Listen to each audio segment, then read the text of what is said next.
এদেশের আসল পরিচয় কি? ইসলাম দিয়ে আমাদের সংসদ ভবন চলুক, আমরা চাই কি চাই না? বঙ্গভবনে লা ইলাহা ইল্লাল্লাহর পতাকা উড়ুক, আমরা চাই কি চাই না? প্রতিটি জেলা অফিসে, ডিসি অফিসে লা ইলাহার পতাকা ঝুলুক, আমরা চাই কি চাই না? কারা কারা চাই হাত তুলে আল্লাহরে দেখায়।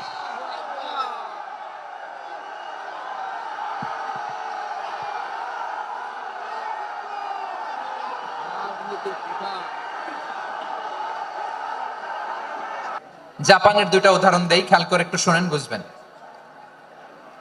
আল্লাহ, 2022 সালে জাপানের সাথে জার্মানির খেলা, ফিফা ওয়ার্ল্ড কাপ 2022।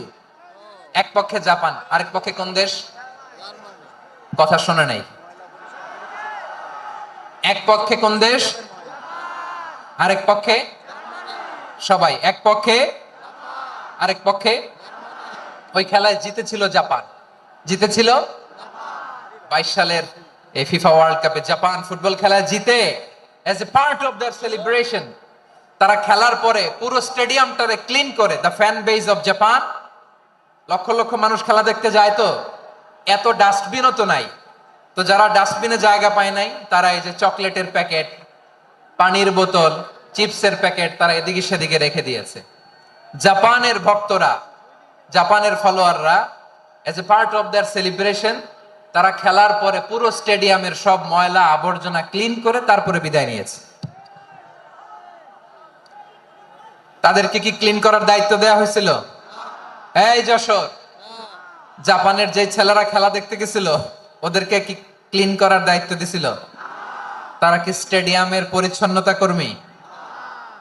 তাদের আকল, তাদের সিক্স সেন্স তাদেরকে বলেছে। ছোটবেলা থেকে জাপান গভর্নমেন্ট ওদেরকে এত পরিচ্ছন্নতা শেখায়, ক্লিনলিনেস অ্যাওয়ারনেস ক্যাম্পেইন করায়।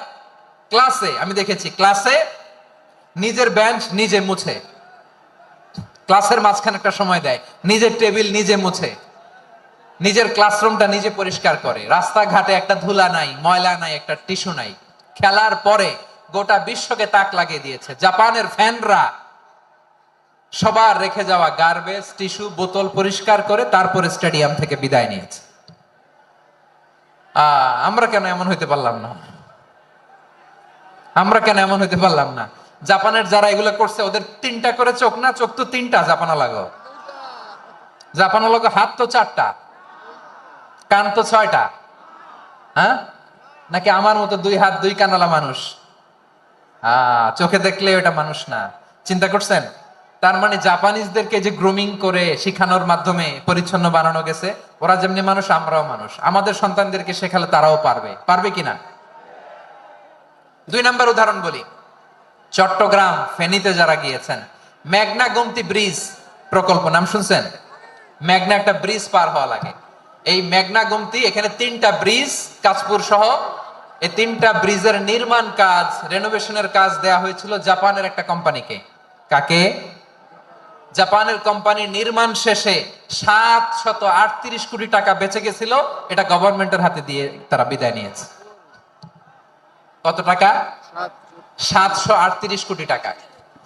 যত প্রাক্কলিত ব্যয় নির্ধারণ করা হয়েছে সব টাকা সরকার, তৎকালীন সরকার 2019-এর সরকার কারা ছিল তো জানেন? এই 2019-এর সরকার তাদেরকে দিয়েছে। তারা রিনোভেশন নির্মাণ শেষে 738 কোটি টাকা অতিরিক্ত বেঁচে গেছিল, এটা আবার গভর্নমেন্টের হাতে বুঝাই দিয়ে তারা বিদায় নিচ্ছে। আমরা কেন এমন হইতে পারলাম না? জাপানের ওরাও মানুষ, আমরাও মানুষ। তার মানে মানুষে মানুষে পার্থক্য আছে না নাই? আচ্ছা, জাপানের 2টা উদাহরণ দিলাম, এবার আমার দেশের 2টা উদাহরণ দিব না?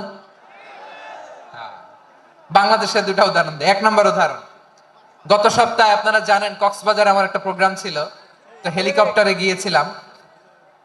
ফেনী জেলা যখন পার হচ্ছি আমি দেখলাম 3টা উইন্ডমিল। উইন্ডমিল ছিলেন তো? বিশাল পিলার, 3টা 4টা পাখা থাকে। বায়ু বিদ্যুৎ কেন্দ্র, বাংলাদেশের প্রথম বায়ু বিদ্যুৎ কেন্দ্র এটা। মোহরি প্রজেক্ট বলে ওটা, সম্ভবত মোহরি প্রজেক্ট। তো সাগরের বাতাসের ঝাপটায় এটা ঘুরে এনার্জি হয়, ইলেকট্রিসিটি উৎপাদন হয়। তো আমি পাইলটকে বললাম, ভাই এগুলো থেকে কেমন ইলেকট্রিসিটি উৎপাদন হয়? কয়, হুজুর একটু হয় না, কিছুই হয় না। কিছুই হয় না মানে? বলে, হুজুর বাংলাদেশে যত উইন্ড মিল আছে এটার পাখা একটাও ঘুরে না। আল্লাহ, বলেন কি? তাহলে এই যে কোটি কোটি টাকা ব্যয় করে যে উইন্ডমিল, কয় হুজুর ভিতরে ফিটফাট, উপরে ফিটফাট, ভিতরে সদরঘাট। তার মানে কোটি কোটি টাকা দিয়ে এই উইন্ডমিল বানায়, এখানে কিছু নাই। দুর্নীতির আড্ডাখানা, আখড়াখানা বাংলাদেশ, ঠিক কিনা বলেন? আয় রে, জাপানিজরাও মানুষ, আমরাও মানুষ। আমার এক নিকটাত্মীয় সরকারি চাকরিজীবী, উনি আমাকে বললেন, বাংলাদেশের আরেকটা উদাহরণ দেখি। উনি আমাকে বললেন যে প্রতি বছর আমাদের অফিসের ফার্নিচার চেঞ্জ করে। আমি বললাম প্রতি বছর ফার্নিচার চেঞ্জ করে কেন? বলে যে ফার্নিচার নতুন পারচেজ করলেই তো ওইখানে টাকা, নতুন কিনতে পারলেই টাকা, নতুন উন্নয়নের সবক শোনাতে পারলেই টাকা। প্রথম আলোর রিপোর্ট, কি আলো? প্রথম আলোর রিপোর্ট, গত 15 বছরে উন্নয়নের নামে লুটপাট হয়েছে প্রায় 3.25 লাখ কোটি টাকা। কার রিপোর্ট? আমাদের বানানো কথা। প্রথম আলোর রিপোর্ট। গত 15 বছরে কারা ছিল জানেন তো? হ্যাঁ, শুধু ওনাদেরকেই দোষ দিয়ে লাভ নাই। স্বাধীনতার পর থেকে শুধু শাসকের হাত বদল হয়েছে, আমরা কিছু পাই নাই, ঠিক কিনা বলেন? শুধু ওনাদের দোষ দিয়ে কি লাভ? একদল খাইছে, আরেক দল খাওয়ার জন্য রেডি হয়ে আছে। আমরা এরকম চাই না। আমরা চাই স্বাধীন সার্বভৌম বাংলাদেশ। আমরা চাই দুর্নীতিমুক্ত বাংলাদেশ। আমি নিউজটা যে কতবার বললাম, এটা কি সম্ভব? 3.25 লাখ কোটি টাকা লুটপাট, মানে লুটপাট করতে করতে এদেশের জনগণকে ফুটপাতে বসায় দিচ্ছে। প্রিয় ভাইরা, জাপানের মানুষও মানুষ, আমরাও মানুষ। সিদ্ধান্ত আপনার, কোন মানুষ হবেন, ভালো মানুষ না খারাপ মানুষ? আজকের আলোচনার বিষয় হচ্ছে মানব সম্পদের উন্নয়ন, human resource development. It's a process to increase the capacity of knowledge, skill, capacity of the people of a country. একটা দেশের মানুষের জ্ঞান, তাদের দক্ষতা কি করে বাড়ানো যায়, বাড়িয়ে দেশের উন্নয়ন করানো যায়, এটাই হচ্ছে মানব সম্পদ উন্নয়নের মূল কথা। তাহলে মানব সম্পদ হচ্ছে একটা দেশের সবচাইতে শক্তিশালী পুঁজি। প্রাকৃতিক সম্পদ, খনিজ সম্পদের চেয়েও দামি হচ্ছে মানব সম্পদ।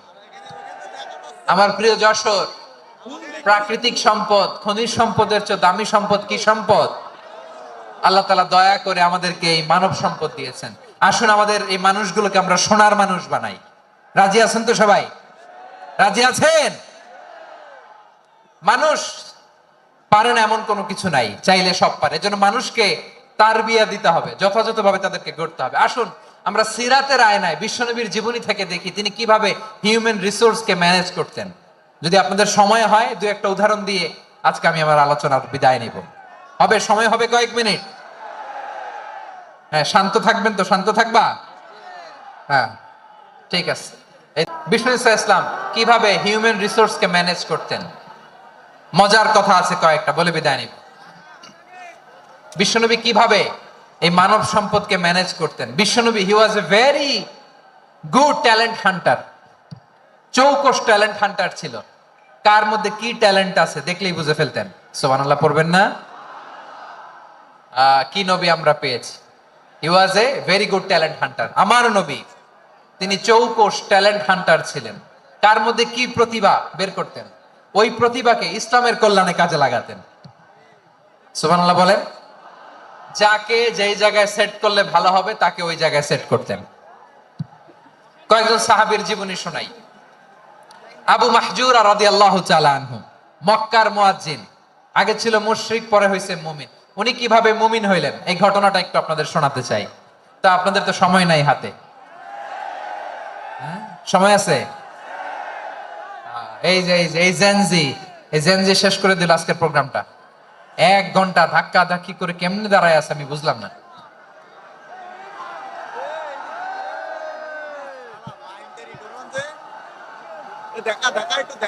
না না, তাকবির না, তাকবির না, চুপ করতে হবে।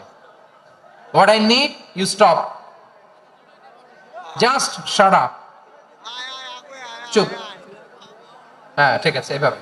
আবু মাহজুরা রাদিয়াল্লাহু তাআলা আনহু কিভাবে মুসলিম হলেন, আওয়াজ করে শুনেন। হুনাইনের যুদ্ধ 8ম হিজরি, বিষ্ণু ইসা ইসলাম হুনাইনের যুদ্ধ শেষে ফিরতেছেন, পথিমধ্যে বেলাল রাদিয়াল্লাহু তাআলা আনহু, এই যে আবার কথা, আই রে আল্লাহ রে, এখানে ধাক্কা থাকি কেন, চলে যাও, পেছনে যাও, যাও পেছনে যাও। কি আজীব তামাশা, যেখানে যায় এখানে ধাক্কা ধাক্কি, মারামারি, গায়ের উপরে কাঁধের উপরে শাউটিং। অনেক গুরুত্বপূর্ণ কথা পয়েন্ট করে নিয়ে আসে যে বলবো, এই শাউট করার কারণে প্রোগ্রামটাই নষ্ট করে দেয়। আসছে আমার ভালোবাসা দেখাইতে, প্রোগ্রামটা শেষ করে দিয়ে চলে যায়। স্টপ, আবার কথা বল, স্টপ। হুনাইনের যুদ্ধে অষ্টম হিজরি, কত হিজরি সবাই বলেন না একটু, কত হিজরি? অষ্টম হিজরিতে হুনাইনের যুদ্ধে রাসূল সাল্লাল্লাহু আলাইহি ওয়াসাল্লাম ফিরে আসতেছেন মদিনায়। পথিমধ্যে বেলাল রাদিয়াল্লাহু তাআলা আনহু আযান দিচ্ছেন। কি দিচ্ছেন? তো পাশে ছিল মুশরিকদের একটা পল্লী, কিছু মুশরিক তরুণ, কিছু অমুসলিম কিশোর, তারা আযানকে ব্যঙ্গ করতেছে, আমাদের বাংলায় মুখ ভেঙ্গানো বলে আর কি। বেলাল রাদিয়াল্লাহু তাআলা আনহু আযান দিচ্ছেন, ওই বাচ্চাগুলো মুশরিক, তো ওরা আযানকে ব্যঙ্গ করতেছে, বিকৃতি করে ওরাও আযান দিচ্ছে। উদ্দেশ্য হচ্ছে আযানকে নিয়ে ঠাট্টা করা। উদ্দেশ্য কি? ঠাট্টা করা। ব্যাপারটা মনে কষ্ট পাওয়ার মতো ব্যাপার না? কিন্তু বিশ্বনবী ওইখানে দেখেন কি খুঁজলেন। বিশ্বনবী খেয়াল করলেন অমুসলিম কিশোরদের মধ্য থেকে একটা কিশোরের গলাটা বড় দরাজ গলা, কণ্ঠটা বড় সুন্দর। খেয়াল করে দেখলেন যে কিছু কিশোর বেলালের আযানকে ব্যঙ্গ করে, বিকৃতি করে, কিন্তু একজনের কণ্ঠ দেখতে পাচ্ছেন না এত দূরে, কিন্তু কণ্ঠটা বড় সুন্দর, দরাজ গলা। বিশ্বনবী সাহাবীদেরকে বললেন, ধরো এগুলারে, ধরো। সবগুলারে ধরে বিশ্বনবীর সামনে আনা হলো। ওরা হাঁটু গেড়ে বসলো। বিশ্বনবী বললেন, তোমাদের মধ্যে কে যেন ব্যঙ্গ করে আযান দিচ্ছিল, তার গলাটা বড় উঁচু, গলার বেসটা বড় মজবুত, মেলোডিয়াস, সুমধুর কণ্ঠ, কে? আবু মাহজুরা বলে, আমার বন্ধুরা সবাই আমার দিকে আঙ্গুল দেখায়, আমি পড়ে গেছি বিপদে। রাসূল সাল্লাল্লাহু আলাইহি ওয়াসাল্লাম বাকি অমুসলিম তরুণদেরকে ছেড়ে দিলেন, বললেন তোমরা যাও। এবার আবু মাহজুরারে পাইছে। আবু মাহজুরার চুলের মধ্যে হাত দিলেন বিশ্বনবী, মাথায় হাত দিয়ে বললেন, এবার আযান দাও দেখি। আবু মাহজুরা বলে, আমি তো আযান দিতে জানি না, কারণ আমি তো বেলালেরটা শুইনা দিছি, আমার তো মুখস্থ নাই, আমি তো আযান দিতে জানি না। বিশ্বনবী বললেন, জানো না? তাহলে আসো আমি তোমারে শিখাই দেই। সুবহানাল্লাহ পড়া। আবু মাহজুরা হাঁটু গেড়ে বসে, বিশ্বনবীর মোবারক হাত আবু মাহজুরার চুলের মধ্যে। বিশ্বনবী আযানের মুআল্লিম আবু মাহজুরাকে বলতেছে, ঠিক আছে তোমারে শিখাই দিচ্ছি, আমি যা যা বলবো আমার সাথে সাথে বলো, পারবা? আবু মাহজুরা বলে, পারবো। বিশ্বনবী আযান দিচ্ছেন, মাথায় হাত দিয়ে আল্লাহু আকবার,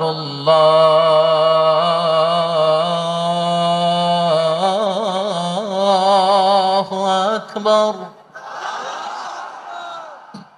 আবু মাহজুরা এই বাক্যটা পড়লেন। বিশ্বনবী দ্বিতীয় বাক্য পড়তে আরম্ভ করলেন, আল্লাহু আকবার,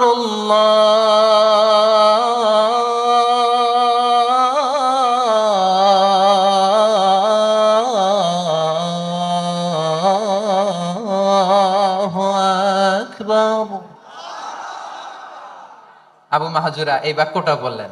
বিশ্বনবী আবু মাহজুরার মাথার মধ্যে হাত দিয়ে তৃতীয় বাক্য পড়লেন,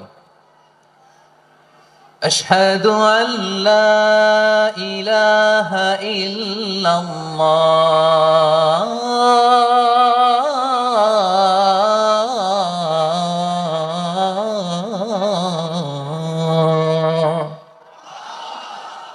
আবু মাহজুরা তৃতীয় বাক্য পড়লেন। বিশ্বনবী একটা বাক্য পরে আবু মাহজুরা পরে, বিশ্বনবী পরে আবু মাহজুরা পরে। আবু মাহজুরা কিন্তু অমুসলিম, মুশরিক। আবু মাহজুরা বলে, এক একটা বাক্য পড়ি আমার কলিজাটা গলে ঠান্ডা হয়ে যায়। এতদিন মোহাম্মদকে গালি দিতাম, এখন মোহাম্মদ আমার মাথায় যখন হাত রাখছে আমার সারা শরীর ঠান্ডা হয়ে গেছে। বিশ্বনবী আযান শিখাচ্ছেন, একটা একটা বাক্য পড়ে আবু মাহজুরাও পড়ে, বিশ্বনবী পড়ে আবু মাহজুরাও পড়ে।